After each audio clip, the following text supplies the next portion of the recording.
Shalom, salam sejahtera. Kita bertemu sekali lagi pada hari Isnin ya. Kita sambungkan renungan hari Isnin ini dengan bersambung mengenai apa yang diajar oleh Tuhan Yesus kepada murid-muridnya tentang pasal doa. Renungan hari ini akan dipetik daripada 3 bab daripada Alkitab. Yang pertama, sambungan Matius bab 6 ayat 9 sampai 12, dan disambung dengan buku yang sama, Matius bab 6 ayat ke-14 dan 15. Kita akan habiskan renungan hari ini dengan petikan daripada buku 1 Petrus bab 2 ayat ke-23.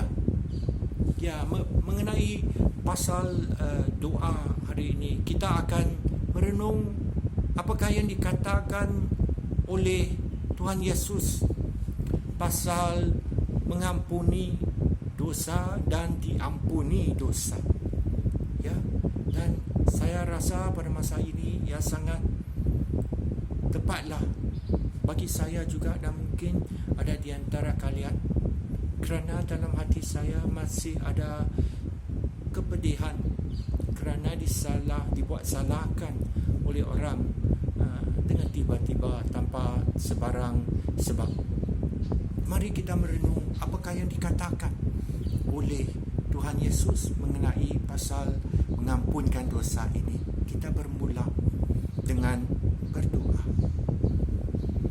Haleluya. Terima kasih Tuhan kerana Engkau mengajar kami mengenai apa yang paling penting dan mustahak supaya jalinan perhubungan di antara kami dengan Allah Bapa Syurgawi dikuatkan setiap hari dan tidak menjadi renggang. Kami berdoa agar Roh Kudus-Mu datang kepada setiap orang yang mendengar pada hari ini dan memimpinlah kami supaya kami tahu bagaimana untuk melakukan apa yang Engkau arahkan kami untuk buat. Ya, daripada buku Matius bab 6 ayat ke-9 sampai 12 hari ini, ia berbunyi, apabila kamu berdoa, katakanlah begini: Bapa kami di syurga, dikuduskanlah namamu, datanglah kerajaanmu, dan jadikanlah kehendakmu di bumi seperti di syurga. Berikanlah kepada kami makanan pada hari ini yang mencukupkan, dan ampunilah kami segala kesalahan kami, seperti mana kami juga mengampuni orang yang membuat salah terhadap kami.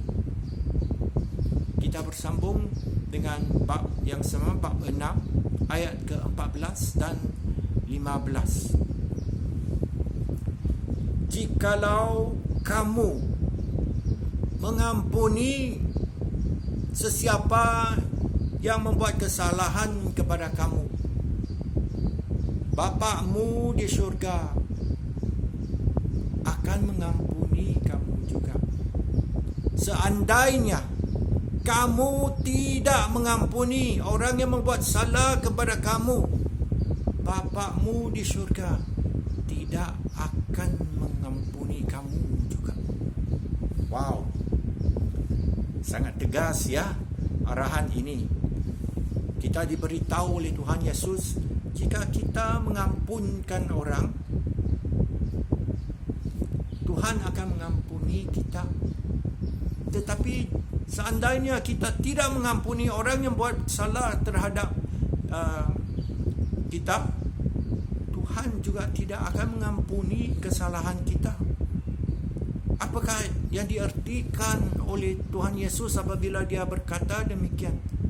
Kerana setahu kita, semua dosa-dosa kita sudah diampunkan dan semua hutang dosa sudah dilangsaikan di atas salib Tuhan Yesus.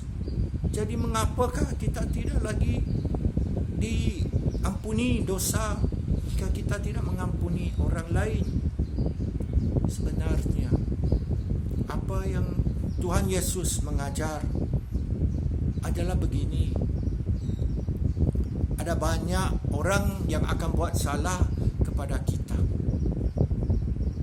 Dan ada masanya dalam hati kita begitu perit dan sakit rasanya kerana kita dibuat secara tiba-tiba tanpa sebarang alasan dan sebab. Tuhan tahu apabila perkara ini berlaku, kita tidak berdaya nak mengampunkan orang dengan kekuatan sendiri. Seperti yang Tuhan Yesus mengajar pengikut-pengikutnya bagaimana nak berdoa tentang diampuni dosanya kita, dan bagaimana kita juga mengampuni orang. Sebenarnya ya, semuanya terletak di tangan Tuhan. Dengan keupayaan kita sendiri, kita tidak ada upaya untuk mengampuni orang kadang-kadang. Jadi kalau di dalam hati ini perit sakit, apakah yang harus kita buat kerana tidak mau melepaskan dendam dan rasa marah kepada orang yang membuat salah kepada kita? Mari kita mengikut teladan yang ditunjukkan oleh Tuhan Yesus, yang ditulis dalam buku 1 Petrus bab 2 ayat ke-23 mengenai Tuhan Yesus. Ia berbunyi, apabila Tuhan Yesus dicaci maki, dia tidak membalas dengan caci maki. Apabila dia menerima aniaya, dia tidak berbalas dengan ancaman, tetapi menyerahkan segalanya kepada Dia yang menghakimi dengan adil. Apabila orang lain membuat salah terhadap kita, mari kita ikut cara Tuhan Yesus. Kita serahkan kesalahan yang dibuat terhadap kita, dendam, marah kita, semuanya kita serahkan kepada Tuhan. Kerana hanya Dia yang layak untuk menghakimi, dan Dia akan menghakimi dengan adil sekali. Kita tak usah memikul beban marah dan beban tak mau mengampuni orang. Jika kita serahkan kepada Tuhan, kita berdoa untuk orang yang menyalahkan kita. Kita berdoa supaya berkat datang kepadanya juga. Maka dengan cepatlah semua rasa dendam, rasa tak mau mengampuni orang itu akan diambil oleh Tuhan sendiri. Mari kita relakan supaya semua beban-beban yang kita tidak dapat memikul bagi kepada Tuhan, kerana Dia sanggup untuk memikul segala beban kita. Sediakah kamu melepaskan dendam, marah dan rasa tidak mau mengampuni orang kepada Tuhan? Mari kita berdoa. Haleluya. Terima kasih Tuhan, kerana apabila kami tidak berupaya, Kamulah kekuatan kami. Terima kasih Tuhan.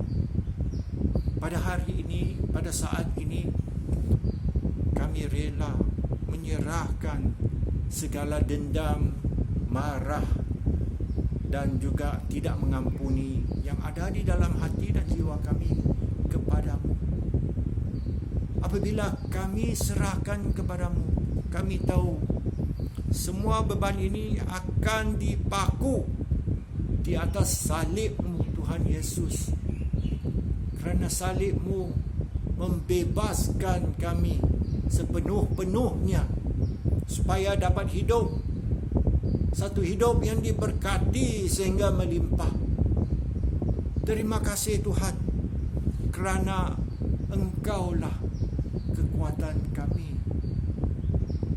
Tuhan Yesus, berikanlah kekuatan kepada kami pada hari ini, kerelaan kepada kami pada hari ini, untuk melepaskan segala-galanya ke dalam tangan-Mu, supaya kami betul-betul bebas. Hanya dalam nama-Mu datanglah kekuatan